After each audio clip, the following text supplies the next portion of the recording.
Ramos, editor del Sol Latino.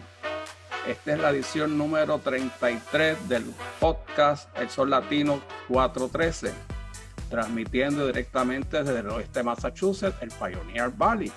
Como siempre, nos acompaña la directora de noticias de Holyoke Media, Natalia Muñoz. Saludos. Quiero anunciar que ya tenemos la invitada para la edición 2 martes, el día 22 de septiembre. Va a ser la directora ejecutiva del compañeras del Women Charter, compañeras de Holyoke. Va a ser la invitada el día 22 de septiembre. Hoy tenemos a alguien especial porque va a hablar de un tema que es sumamente interesante para muchos de los puertorriqueños. Rafael Ocasio, profesor de español de Agnes Scott College en Atlanta, Georgia. Bienvenido. Gracias. Gracias. Bueno, vamos a empezar con el título y solo voy a hablar o a decir la mitad del título y Rafael va a explicar lo que le sigue a ese título. El título es Race and Nation in Puerto Rico Folklore. Dime, cógelo de ahí. Claro, buenas tardes a todos. Mucho gusto en estar con ustedes hoy. El subtítulo de mi libro es Franz Boas and John Alden Mason in Puerto Rico. Franz Boas y John Alden Mason en Puerto Rico. Y déjame explicarte dos componentes muy importantes. El primer componente son los protagonistas de una historia que se conoce muy poco en Puerto Rico. Franz Boas hoy se conoce como el profesor fundador de la antropología moderna de los Estados Unidos. Este hombre tiene una carrera muy exitosa desde fines del siglo XIX hasta su muerte en 1942. A él se debe, por ejemplo, el tipo de acercamiento de campo que hacen los antropólogos hoy en día, entre otras cosas. Franz Boas también fue folclorista y recopiló mucha información folclórica, particularmente de los Inuit, anteriormente conocidos como los esquimales.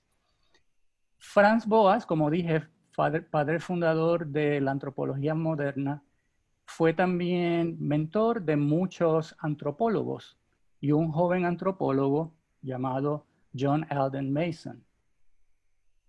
Nuestros protagonistas se vieron en Puerto Rico en 1914. Este viaje fue un viaje histórico tanto para Boas como para John Alden Mason. Ninguno de los dos había visitado el Caribe. Boas había comenzado una escuela de antropología en México que se vio cerrada en 1910 a raíz de la Revolución Mexicana.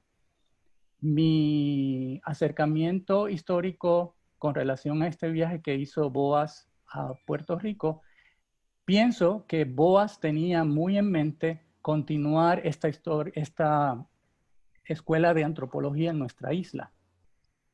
El viaje de Boas a la isla, que toma lugar en mayo de 1915, se ve auspiciado por una asociación muy conocida en Nueva York, todavía es conocida en Nueva York, una asociación que promovía los estudios científicos.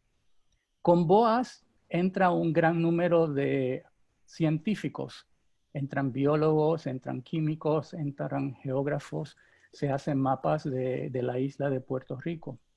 Bajo esta expedición arqueológica y científica que se llamó The Survey of Puerto Rico and the Virgin Islands.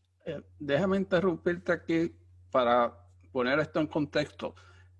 Tú usas Puerto Rico en vez de Puerto Rico. Mucha gente no sabe cuál es el origen de la palabra Puerto Rico. Exactamente. Entonces, esta es la segunda parte ideológica de mi estudio.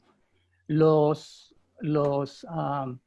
americanos, a raíz de 1898, comenzaron a llamar a la isla de Puerto Rico como Puerto Rico. Inclusive la documentación federal con relación a las leyes y estatutos que se establecen en Puerto Rico, llaman la isla Puerto Rico. La Asociación Científica de Nueva York también sigue esta práctica de llamar la isla Puerto Rico. Franz Boas llega a la isla desde el punto de vista de un científico que viene a visitar una isla recién descubierta por los americanos como Puerto Rico. Y esta es la parte ideológica de mi trabajo. ¿Qué vino a hacer Franz Boas en Puerto Rico? Franz Boas tenía dos grandes trabajos en mente. Primero, como había mencionado, es un gran arqueólogo. Franz Boas está interesado en la arqueología taína. Llega a Capá, que hoy conocemos como Caguana. A Franz Boas y a su asistente John Alden Mason debemos los primeros mapas y documentación de lo que hoy se llama el Parque Caguana, que como saben se convirtió en parque bajo la administración del gobernador Luis Muñoz Marín. Sin embargo, Franz Boas había mencionado esta posibilidad de transformar Capá como un parque mucho antes de que la administración del gobernador Muñoz Marín declarara el parque como un parque científico, y eso fue a finales de los años 1947. Franz Boas, además de interesarse por el componente taíno en la isla de Puerto Rico, está muy interesado en el componente folclórico. Y se decide bajo este proceso de documentación, documentar folclore puertorriqueño. Y se documentan cientos, y no estoy exagerando, cientos de piezas de folclore oral. Se documentan canciones, se documentan cuentos folclóricos, se documentan adivinanzas bajo este concepto de nacionalidad.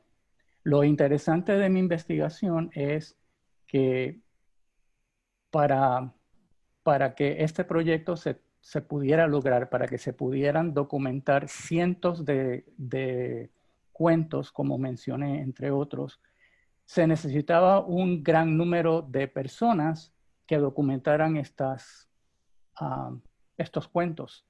Y los cuentos fueron documentados en gran parte por niños de las escuelas públicas de Puerto Rico y por jíbaros que por primera vez en la historia de la literatura puertorriqueña escriben su propia literatura.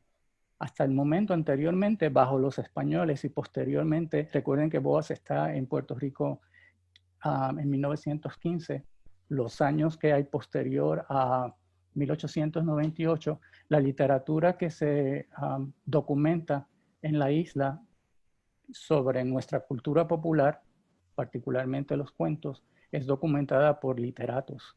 Sí, muchos de ellos habían sido campesinos y mantenían una relación muy fuerte con el campesinato puertorriqueño, pero estaban escribiendo como campesinos.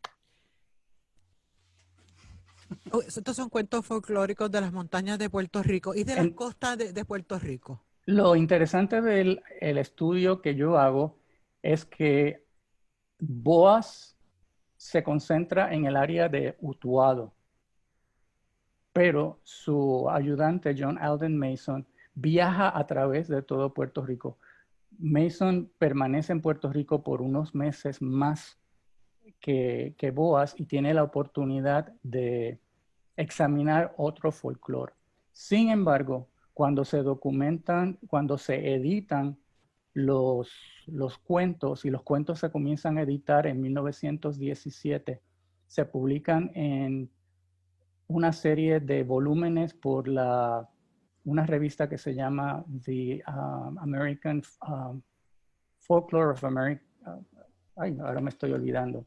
The Journal of American Folklore comienza a publicar estos volúmenes. Es muy obvio que tanto Mason como el editor tuvieron preferencia por el folclore jíbaro.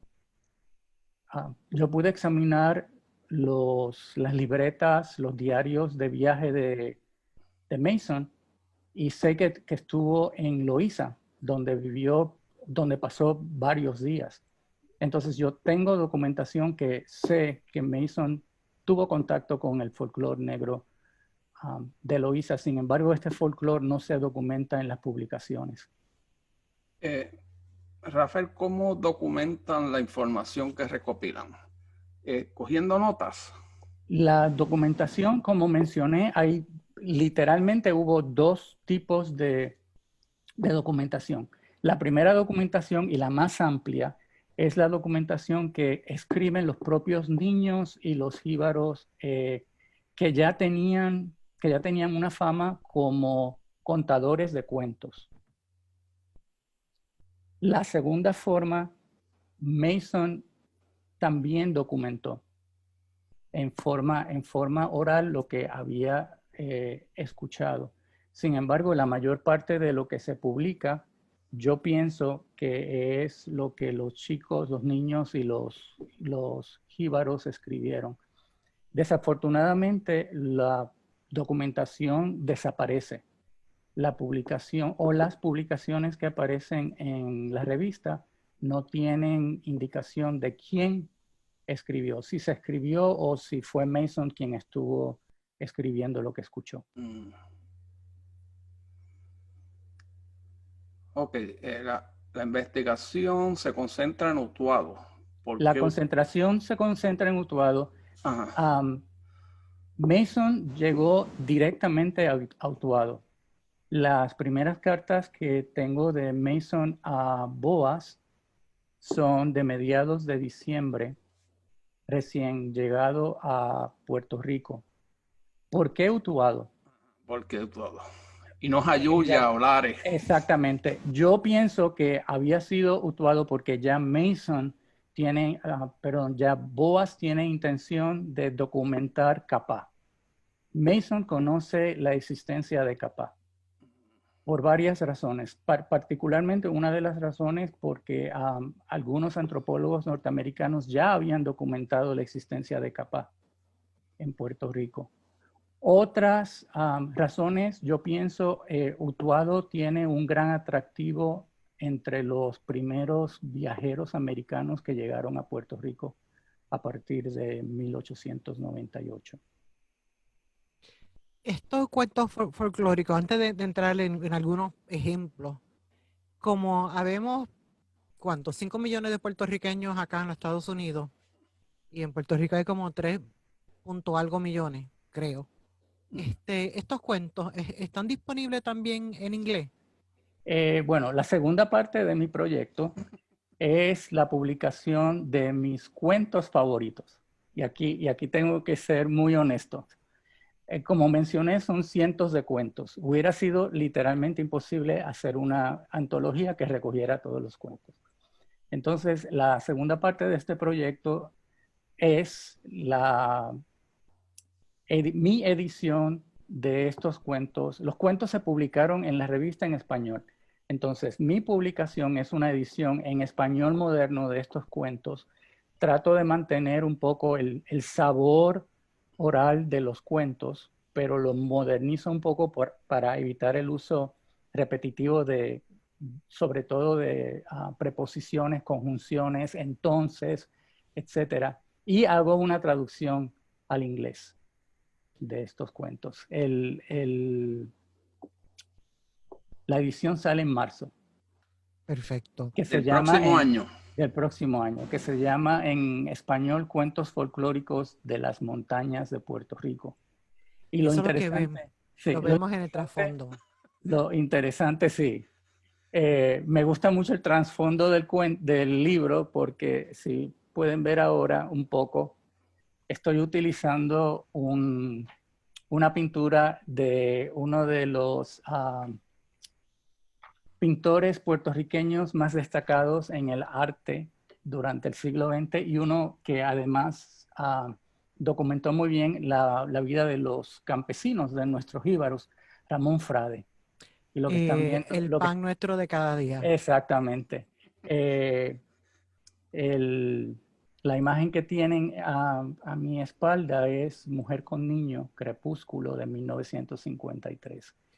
En términos... perdóname. No, No. dale, Rafael, en términos generales, muchos de esos cuentos que se documentaron en aquel entonces, ¿sobrevivieron el tiempo o desaparecieron a través de los años? Lo que he tratado de hacer en mis cuentos favoritos es destacar que todavía Juan Bobo está vivito y coleando hoy en día, y estaba vivito y coleando en 1914, 15, cuando se recopilaron los cuentos. Me interesó mucho también que había muchos cuentos, o hay muchos cuentos sobre Cofresí y otros ladrones con buen corazón. Otros de los cuentos que me interesaron mucho son los cuentos que hablan sobre encantados. Y literalmente es la palabra que se utiliza en los cuentos para describir a una persona que había sido transformado o en animal o en planta, y que solamente cuando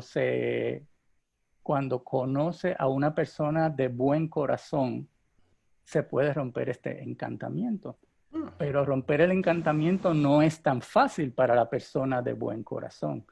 La persona de buen corazón no solamente debe demostrar al encantado que tiene buen corazón, sino que también tiene que pasar por una serie de pruebas físicas, que prueban físicamente que tiene buen corazón.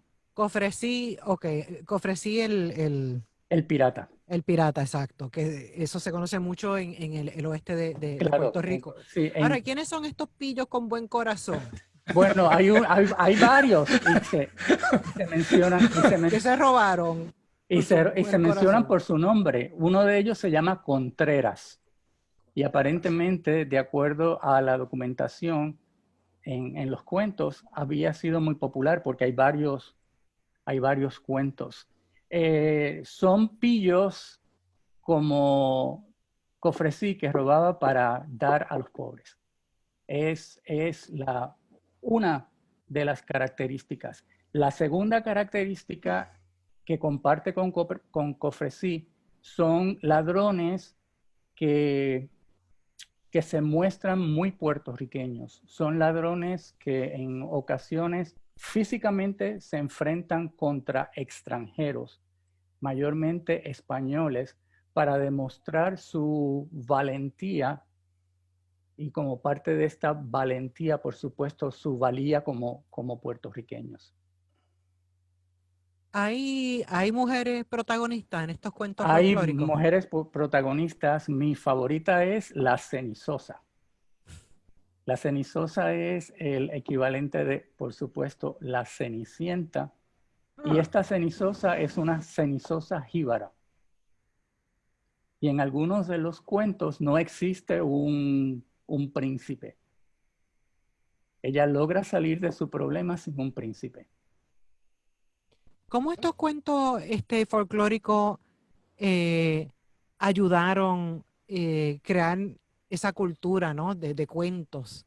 Estamos hablando de las montañas de Puerto Rico, de la zona de Utuado. Esta costumbre o esta tradición que se desarrolló, ¿cómo eso enriqueció entonces a la cultura puertorriqueña? Bueno, Mason menciona varias veces el hecho de que hay una cultura popular de cuentistas muy fuerte en las montañas. Documenta frecuentemente la presencia de hombres, no de mujeres, de hombres que son cuentistas y que van de pueblo en pueblo contando historias. Muchos de estos hombres, Mason los describe como personas que tienen orgullo en constantemente expandir su repertorio. Mason también documenta que muchos de estos cuentos se hacen durante actividades sociales.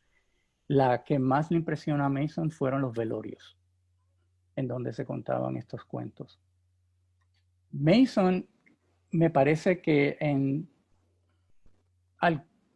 al viajar por Puerto Rico haciendo preguntas, se interesaba particularmente en cuentos que desarrollaran puntos culturales, que desarrollaran, que expresaran cultura, ya sea el desarrollo de personajes autóctonos, como por ejemplo Roberto Cofresí, o cómo el puertorriqueño desarrolla de personajes que son españoles o que nos llegan a la isla por España, por ejemplo, nuestra figura de Juan Bobo, pero cómo este Juan Bobo puertorriqueño no es el mismo Juan Bobo que se documenta en varios otros lugares de Latinoamérica. Eso es básicamente lo que le interesa a Mason.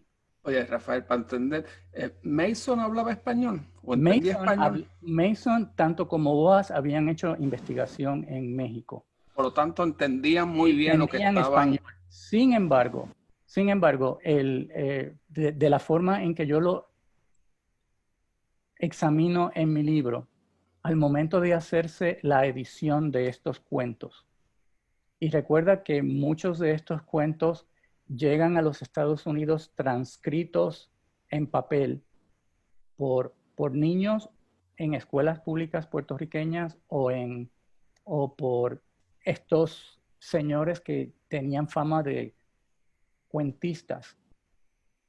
No se invita a ningún folclórico puertorriqueño.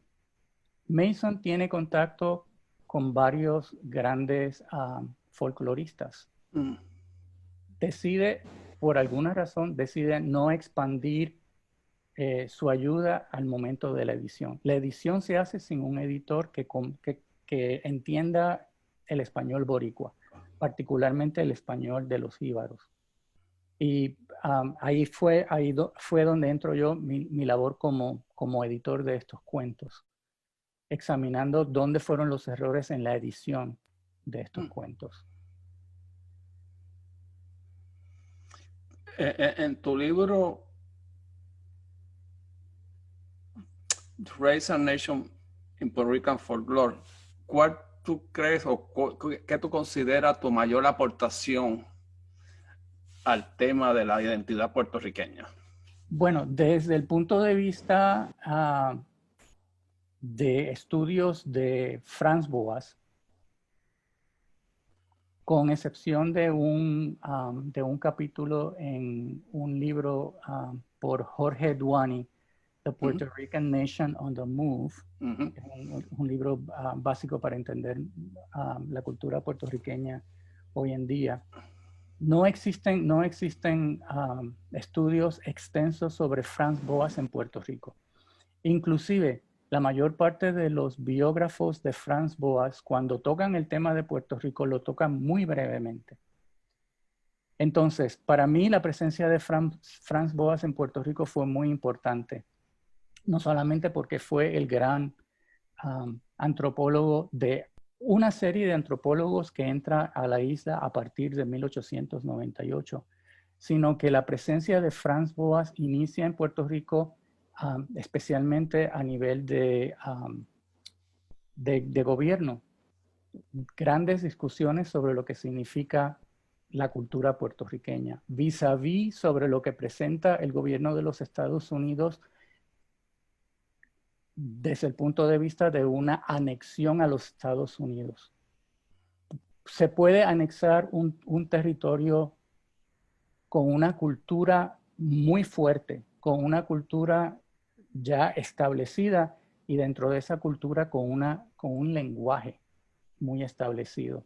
Las grandes discusiones sobre Puerto Rico, por ejemplo, es solamente una de muchas formas en las cuales el puertorriqueño discutió este problema ideológico que se le presenta no solamente a los Estados Unidos, sino a los puertorriqueños en este momento. En términos generales, se conoce me imagino que se conoce la obra de Boas en la Universidad de Puerto Rico? ¿Qué impacto tuvo sobre intelectuales puertorriqueños, especialmente antropólogos, sociólogos? Eso es muy interesante. Por lo que yo pude entender, hay muy poco impacto en el momento de que llega Franz Boas a la isla. Por ejemplo, yo no pude encontrar documentación que celebrara el momento en que Franz Boas llega a la isla. Tengo conocimiento de una entrevista que se le hace a Franz Boas, pero desafortunadamente ese número del periódico no está en la Universidad de Puerto Rico. Por ejemplo, yo sé que el Puerto Rico Ilustrado mantenía un récord muy ordenado de los grandes visitantes que llegaban a Puerto Rico. Franz Boas no aparece. El gobernador de Puerto Rico hace mención así muy de pasada sobre la presencia, no de Franz Boas, sino la presencia de Mason en Puerto Rico. ¿Por qué? Es lo que tuve mucha dificultad en decidir. Prefirió Franz Boas pasar desapercibido en Puerto Rico. Creo que fue una decisión muy fuerte para él, especialmente porque él estaba muy involucrado en grandes discusiones ideológicas en los Estados Unidos. Franz Boas en los Estados Unidos es partícipe de dos grandes discusiones. Uno, la influencia de inmigrantes, no de Europa del Norte, sino de la Europa del Mediterráneo en los Estados Unidos, y también toma lugar participa en discusiones sobre ¿cómo puedo decirlo? La participación de los negros como parte de la cultura de los Estados Unidos. ¿Qué fue lo que a ti te atrajo, ¿no? Como un imán a este tema? Bueno, yo debo de reconocer la influencia de una mentora y una destacada boricua en los Estados Unidos, Judith Ortiz Cofer, que en paz descanse. Yo conocí a Judith Ortiz, para aquellos que no conozcan a Judith Ortiz Cofer nació en Hormigueros y a los 2 años su familia salió hacia los Estados Unidos. Judith Ortiz Cofer debe de estar entre las escritoras puertorriqueñas más importantes de la diáspora de Puerto Rico. Tiene el honor de haber sido la primera latina, la primera escritor latina en ser nominada para el premio Pulitzer. El mismo año que Judith fue nominada para el Pulitzer, fue nominado Oscar Hijuelos, el cubano-americano, y Oscar ganó el premio Pulitzer. Judith y yo fuimos muy buenos amigos. Parte de la obra de Judith está inspirada en cuentos folclóricos que escuchó de su abuela materna en Hormigueros. Y en algún momento quise investigar de dónde salían esos cuentos. Y este es el resultado del libro. Yo no sabía sobre la presencia de Boas. Yo no conocía la publicación de estos cuentos. Conocía los cuentos de la Cenizosa a través de Judith, que los conocía a través de los cuentos que escuchó de su abuela cuando venía durante los veranos, sus vacaciones de veranos a Hormigueros. Bueno, Natalia no lo sabe esta conversación que tuvimos, pero Rafael también es un experto en Edgar Allan Poe. Cómo tú mezclas dos mundos diferentes en tu vida profesional, porque vienen de dos lados diferentes, aunque claro, folclore es parte, un tema común en ambas corrientes. Bueno, Edgar Allan Poe fue mi amor literario. Con Edgar Allan Poe yo descubrí el mundo de la narrativa.